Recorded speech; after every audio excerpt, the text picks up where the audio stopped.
जय माता दी सबको।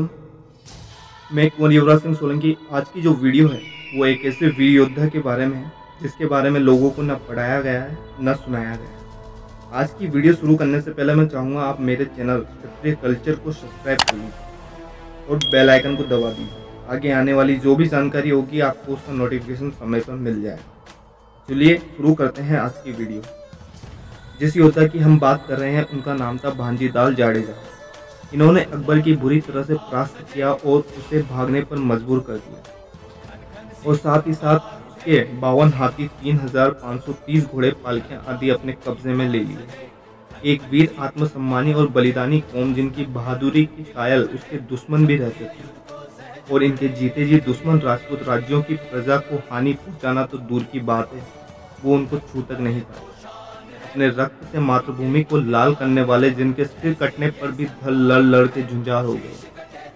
वक्त विक्रम संवत देवाड़ गोंडवाना के साथ साथ गुजरात भी उस वक्त मुगलों से लोहा ले रहा था। गुजरात में स्वयं बादशाह अकबर और उसके सेनापति कमान संभाले थे। अकबर ने जूनागढ़ रियासत आक्रमण करना चाहा, तब वहां के नवाब ने पड़ोसी राज्य जामनगर के राजपूत राज्य जाम सताजी जाडेजा से सहायता मांगी। क्षत्रिय धर्म के अनुरूप महाराजा ने पड़ोसी राज्य जूनागढ़ की सहायता के लिए अपने 30,000 योद्धाओं को भेजा, जिसका नेतृत्व कर रहे थे नामनगर के सेनापति वीर योद्धा भांजी जाडेजा। सभी राजपूत योद्धा देवी दर्शन और तलवार शस्त्र पूजा कर जूनागढ़ की ओर सहायता को निकले, पर मां भवानी को कुछ और ही मंजूर था।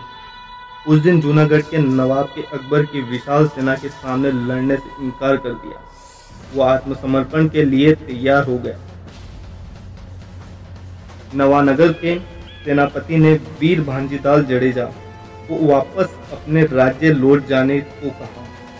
इस पर भांजी को उनके वीर राजपूत योद्धा अत्यंत क्रोधित हुए। भांजी जाडेजा ने सीधे सीधे जूनागढ़ नवाब को राजपूती तेवर से कहा, क्षत्रिय युद्ध के लिए निकलता है तो वो जीतकर लौटेगा या फिर रणभूमि में वीर गति को प्राप्त होकर आएगा। वहाँ सभी वीर जानते थे कि जूनागढ़ के बाद नवानगर पर आक्रमण होगा। आखिर सभी वीरों ने फैसला किया कि वे बिना युद्ध किए नहीं लौटेंगे। अकबर की सेना लाखों में थी। उन्होंने मेजवाड़ी गांव के मैदान में अपना डेरा जमा रखा। भांजी जाडेजा ने मुगलों के तरीके से ही कूटनीति का उपयोग करते हुए आधी रात को युद्ध लड़ने का फैसला किया। सभी योद्धा आपस में मिले, फिर अपने इष्ट देव का स्मरण कर युद्ध स्थल की ओर निकल गए। आधी रात हुई और युद्ध आरंभ हुआ। मुगलों को नेतृत्व मिर्जा खान कर रहा था। उस रात हजारों मुगलों को काटा गया। मिर्जा खान भाग खड़ा हुआ। सुबह तक युद्ध चला। मुगल सेना अपना सामान छोड़ भाग खड़ी हुई। बादशाह अकबर, जो कि सेना से कुछ किमी की दूरी पर थे, वो भी उस सुबह अपने विश्वसनीय लोगों के साथ काठियावाड़ छोड़कर भाग खड़ा हुआ और युद्ध में मुगल सेनापति मिर्जा खान भाग खड़ा हुआ। भांजी ने बहुत से मुगल मनसबदारों को काट डाला। हजारों मुगल मारे गए।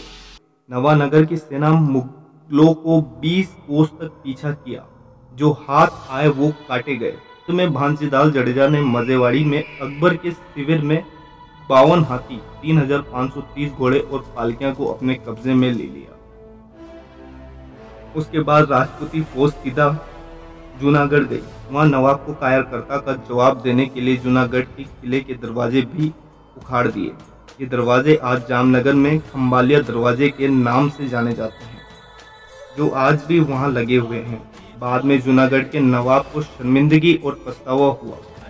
उसने नवानगर महाराजा ताताजी से क्षमा मांगी और दंड स्वरूप जूनागढ़ रियासत से चूरू, भार सहित 24 गांव, जोधपुर परगना, काठियावाड़ वाला नवानगर रियासत को और इस बार उसे समाचान की नवानगर रियासत को दिए। कुछ समय बाद बदला लेने की मंशा से अकबर फिर आया और इस बार उसे समाचान की लड़ाई में फिर हार का मुंह देखना पड़ा।